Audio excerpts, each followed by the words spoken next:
Have you ever met someone who, instead of supporting you, seems to thrive when you're struggling? They don't just ignore your pain, they enjoy it.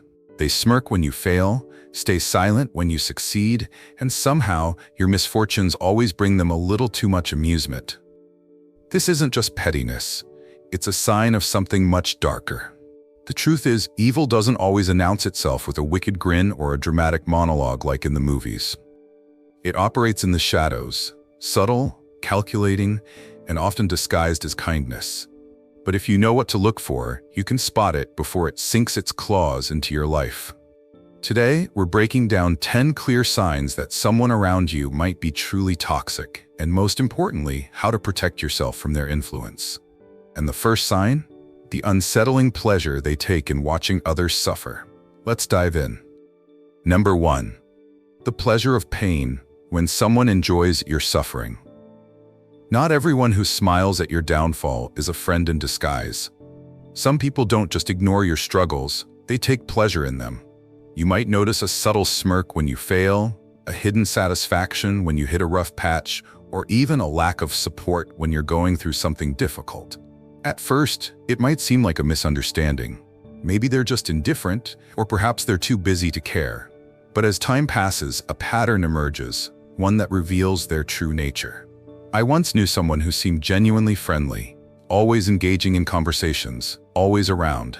But one day, a coworker of ours was publicly humiliated during a team meeting. While most people looked uncomfortable, she was quietly grinning, as if she found the situation amusing. At first, I thought it was just an awkward reaction. But then I noticed it again. Every time someone failed, she seemed to enjoy it. And if someone succeeded, she either dismissed it or found a way to downplay their achievements. This kind of behavior isn't just unpleasant, it's dangerous. Why? Because these people don't build themselves up through effort or growth. They elevate themselves by tearing others down. Their confidence isn't rooted in competence, but in the failures of those around them. The Stoic philosopher Epictetus warned us about the company we keep. Associate with those who make you better. Toxic individuals, on the other hand, do the opposite. They thrive on negativity. They spread gossip, stir up conflict, and magnify the misfortunes of others just to feel superior. So, what can you do? The answer is simple, but not always easy. Distance yourself. Pay attention to how people react to both your struggles and your successes. If someone consistently seems happier when you're struggling and indifferent when you're doing well, they are not your ally. You don't need to confront them or seek their validation. Just step back. The best way to protect your peace is to surround yourself with those who genuinely support you. People who celebrate your growth, not those who secretly root for your downfall. Number 2. Constant manipulation. The art of control through deception. Manipulation isn't always obvious. It doesn't come in the form of blatant lies or outright threats. Instead, it's subtle. So subtle that you might not even realize it's happening until you've already lost control. A manipulator knows how to distort reality, twist your words, and make you second-guess your own decisions. They don't argue with facts, they reshape them. They don't ask for control. They make you feel like giving it to them is the only logical choice. I once had a colleague who, at first, seemed incredibly supportive. He praised my work in front of others, always acting like he had my best interests at heart. But behind the scenes, something was off. He would subtly rewrite the narrative, making minor mistakes seem like major failures. And if I ever confronted him about it, he would remain calm and reassuring. "I'm just trying to help you improve," he would say with a smile. At first, I believed him. Maybe I was overreacting, maybe he really did have good intentions. But over time, I realized what was really happening. He wasn't helping me. He was making me doubt myself. And the more I doubted myself, the more I relied on his guidance. This is the essence of manipulation. It doesn't just deceive you, it erodes your confidence. It makes you feel like you need someone else's approval to make decisions, like you're incapable of standing on your own. And the more you fall into this trap, the easier you are to control. The Stoic philosopher Epictetus warned, "No man is free who is not master of himself." If someone constantly urges you to follow their lead while ignoring your boundaries, it's not guidance, it's control. True friends, true mentors, and true leaders empower you to think for yourself, not push you into dependence. So how do you fight back? Clarity and self-awareness. Pay attention to patterns. If someone's words never quite match their actions, if they always seem to have an explanation that benefits them, or if you feel drained rather than uplifted after speaking with them, trust your instincts. You don't need to argue, you don't need to prove yourself. Just step away. The moment you stop playing their game, you take back control. Your mind is yours. Keep it that way. Number 3, a mask of charm, when niceness is just a disguise. Not everyone who smiles at you has good intentions. Some people have mastered the art of appearing kind, caring, and trustworthy, but only when it benefits them. They're the ones who make you feel special, like you finally met someone who truly understands you. They compliment you, they listen intently, and they always seem to say exactly what you need to hear. But beneath that polished exterior, it's all an act. I once knew someone who had a rare talent for making everyone feel valued.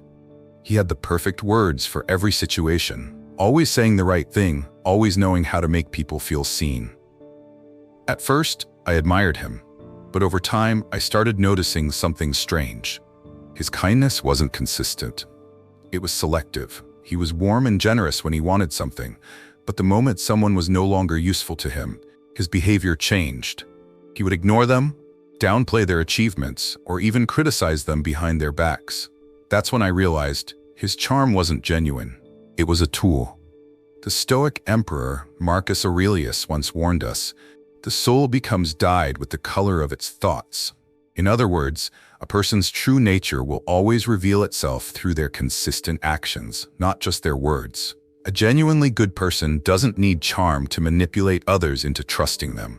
Their character speaks for itself. So, how do you see through the mask? Pay attention to how they treat others when no one is watching. How do they act around people who have nothing to offer them? Do they show the same kindness when there's no reward involved? If someone's charm feels too perfect, too rehearsed, or too convenient, trust your instincts. Charm alone is not a measure of character. Actions are. The best way to protect yourself? Don't be blinded by words. Observe patterns, not performances. Number 4, lies without conscience, when truth is just an obstacle.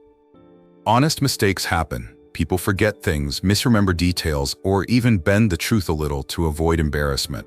But then there are those who lie deliberately, effortlessly, and without remorse. For them, lying isn't just a bad habit, it's a strategy. They don't lie because they have to. They lie because they can. I once had a friend who told stories that seemed almost too impressive. She claimed she had single-handedly saved an entire project at work, outsmarted a difficult boss, and even had connections with people in high places. At first, I admired her confidence. But over time, I started noticing the cracks in her stories. One day, I decided to fact-check something she had told me, just out of curiosity. And sure enough, none of it was true. But when I gently confronted her about it, she didn't admit anything. Instead, she doubled down, twisted my words, and somehow made me feel like I was the one misremembering. That's when I realized, for some people, lying isn't just about deception. It's about control. The Stoic emperor Marcus Aurelius had a simple rule: nothing should be done if it isn't right, and nothing should be said if it isn't true. But for manipulative individuals, truth is just an inconvenience. They lie to make themselves look better, to gain power, or to manipulate the narrative in their favor. And the worst part? They're good at it. So how do you protect yourself? Pay attention to inconsistencies. If someone's stories always seem exaggerated or change depending on the audience, that's a red flag. Watch their actions. Do they do what they say? Or do their words and behavior not match up? Trust your instincts. If something feels off, it probably is. The truth doesn't need maintenance. Lies do. And when someone has to constantly adjust their story, cover their tracks, or shift blame, it's only a matter of time before the mask slips. Number 5, lack of empathy. When someone sees you as just a tool. Empathy is what connects us. It allows us to understand, support, and care for one another. But some people, they lack it completely. They don't care about your struggles. They don't celebrate your successes. Your emotions are just background noise to them, unless they can use them to their advantage. Imagine this. You're going through a difficult time, so you open up to a friend, hoping for some support. But instead of listening, they interrupt. "Oh, you think that's bad? Let me tell you about my day." Or worse, they dismiss your feelings entirely. "You're overreacting, it's not a big deal." At first, you might think they're just bad at comforting people. But over time, you notice a pattern. They never care. Your problems are ignored, your happiness is downplayed, and every conversation seems to circle back to them. This isn't just selfishness. It's a fundamental lack of empathy. The Stoic philosopher Seneca once said, "Humans are social creatures, not meant to live solely for themselves." But for truly toxic individuals, other people only exist to serve their needs. They take, they demand, they drain you emotionally, but they never give back. And when you finally realize this and pull away, they act like you're the problem. So how do you protect yourself? Pay attention to how they react to your emotions. Do they listen or do they dismiss you? Watch their behavior when you succeed. Do they celebrate with you or do they act indifferent? Notice the balance in your relationship. Are they always taking while you're always giving? A real connection is built on mutual care and understanding. If someone only acknowledges your existence when they need something, they were never really there for you in the first place. Number 6. The hunger for control. When someone wants to own your decisions. Control. For some, it's not just a preference, it's an obsession. They don't want to guide you, advise you, or help you grow. They want to dominate you. At first, it might seem like they're just being helpful. They offer advice, share their insights, and seem genuinely concerned about your decisions. But over time, something strange happens. Your choices no longer feel like your own. I once knew someone who, on the surface, appeared to be a great mentor. Whenever I faced a decision, he had a suggestion. "You should do this." "That's not a good idea. You're not ready for it." "Trust me, I know what's best for you." At first, I appreciated the guidance. But then I noticed a pattern. Every time I tried to make a decision without his input, he would question me, criticize me, or subtly make me feel like I was making a mistake. The goal was never to help. It was to make sure I never trusted myself without his approval. The Stoic Emperor Marcus Aurelius once said, "Your mind is under your control, not external circumstances." But for toxic individuals, your mind is exactly what they want to control. They make you doubt yourself, second-guess your instincts, and eventually become dependent on their opinions. So how do you break free? Recognize the pattern. Are they offering advice or are they pushing an agenda? Test your independence. Make a decision without their input and see how they react. Do they support you or do they undermine you? Trust yourself. The more you rely on your own judgment, the less power they have over you. The strongest form of freedom isn't physical, it's mental, and no one should have the right to own your thoughts. Number 7. Blame games and deflection. When nothing is ever their fault. Some people will do anything to avoid responsibility. No matter what happens, it's never their fault. If something goes wrong, they always find someone else to blame. And if they can't, they twist the truth until they look like the victim. At first, they might seem convincing. They have excuses for everything. "I was only late because traffic was terrible. I didn't finish the project because no one gave me the right tools. I never said that.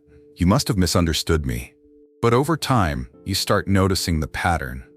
They never admit mistakes. They never take accountability. And if you try to call them out, they turn it around on you. I once worked on a project with someone like this. When things started falling apart, I expected a team effort to fix it. Instead, she immediately blamed me for every mistake. And she did it in a way that made it seem like she was just offering feedback. I mean, I tried my best, but maybe if your part had been clearer, this wouldn't have happened. For a moment, I actually believed her. Maybe I had made mistakes. Maybe I really was the problem. But then I stepped back and looked at the bigger picture. This wasn't the first time she had done this. Every time something went wrong, she found someone else to take the fall. The Stoic philosopher Seneca once said, "The truth stands firm without justification, while lies always require elaborate stories to sustain them." That's exactly how toxic people operate. They don't deal with reality, they rewrite it. They avoid accountability at all costs, shifting blame onto others while playing the victim. So how do you protect yourself? Pay attention to patterns. Does this person ever take responsibility for their mistakes, or do they always have an excuse? Stick to facts. When they try to twist the narrative, don't argue emotionally. Stay objective. Set boundaries. If someone refuses to own up to their actions, stop taking responsibility for them. The truth is simple. People who never take responsibility can never be trusted. Number 8. Isolation as a weapon. When they try to cut you off from others. A strong support system is a threat to a manipulator. They know that as long as you have friends, family, and trusted people around you, you're harder to control. That's why one of their most dangerous tactics is isolation.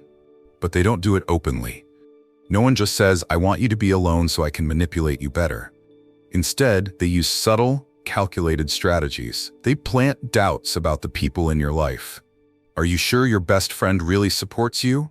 They highlight flaws in your relationships. Your family just doesn't understand you the way I do. They slowly make you dependent on them for advice, support, and validation. At first, it feels like they're just looking out for you. But then one day you realize you're alone. The people who used to be your support system feel distant. And the only person left? The one who isolated you in the first place. I once had a friend who was an expert at this. Whenever I mentioned someone close to me, she had something negative to say. "I don't think they really respect you. I've heard they talk about you behind your back." Over time, I started questioning people I had known for years. The more I doubted them, the more I relied on her. And the more I relied on her, the more control she had.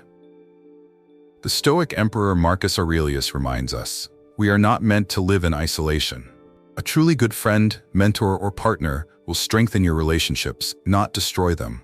They will encourage you to connect with others, not push you into isolation. So how do you protect yourself? Notice patterns. If someone consistently talks negatively about the people in your life, ask yourself why. Stay connected.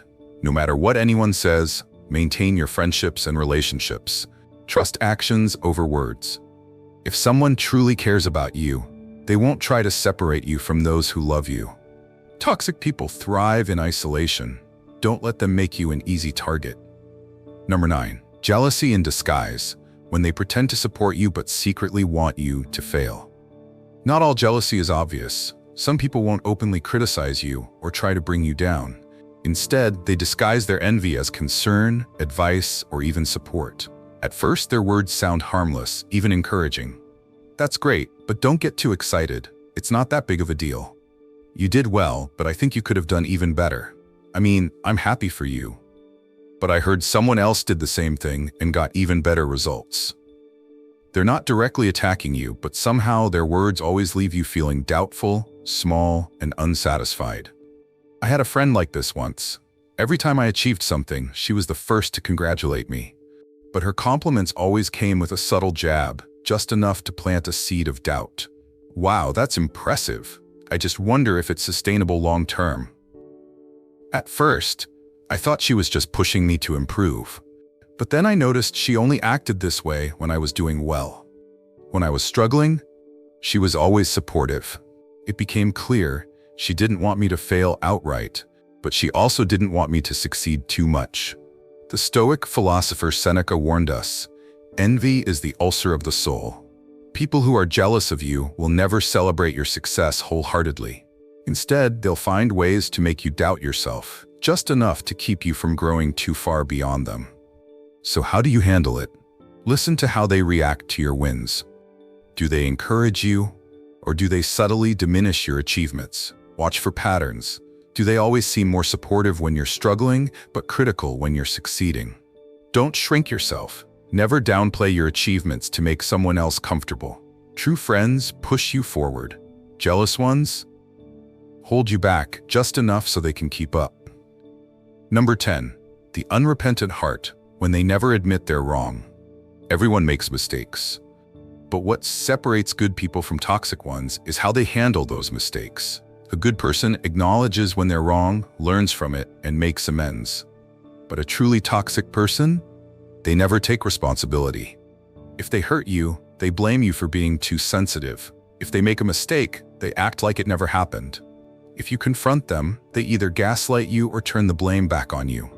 I once knew someone like this. No matter what the situation was, she always had an excuse. I only said that because I was stressed. You're making a big deal out of nothing. Maybe you just misunderstood me? At first, I tried to be understanding, but over time, I realized she never apologized. Ever. Instead of owning up to her mistakes, she twisted the situation so that she was never at fault. The Stoic Emperor Marcus Aurelius gave us a simple truth. Do not waste time debating what a good person should be. Be one. A toxic person avoids self-reflection because it would mean facing their flaws, and since they never see themselves as the problem, they never change. So, how do you handle them? Stop expecting an apology. If someone never takes responsibility, waiting for them to change is a waste of your time. Recognize their patterns. If someone always blames others, that's a sign they'll never hold themselves accountable. Walk away when necessary. Some people will never change, and that's not your burden to carry. Real strength isn't about never making mistakes. It's about owning them. And if someone refuses to do that, they're not worth your energy. Now that you know the 10 signs of a toxic person, you're no longer an easy target. Recognizing these behaviors is the first step, but what truly matters is how you respond. Here's the uncomfortable truth. Toxic people don't stop being toxic just because you call them out. They don't suddenly wake up one day and decide to change. Instead, they continue their patterns, sometimes in more subtle ways, sometimes with even greater manipulation. But the good news? You don't have to engage. You don't have to fix them. It's not your job to teach someone to be decent. You don't have to prove anything. If they twist reality, let them. The truth doesn't need defending. You don't have to stay. Walking away isn't weakness, it's wisdom. The Stoic philosopher Epictetus put it simply, the more we value things outside our control, the less control we have. You can't control who someone is, but you can control who has access to your life, your mind, and your energy. So here's the challenge. Think about the people around you. Are there relationships that drain you more than they uplift you? Do certain people make you second-guess yourself, feel small, or question your worth? If the answer is yes, it's time to step back. Because at the end of the day, you get to decide who influences your life. And that decision, it shapes everything. If you found this video helpful, hit the like button, subscribe to the channel, and turn on notifications so you never miss new insights. And let me know in the comments. Have you ever encountered someone like this? How did you handle it? Let's continue the conversation below.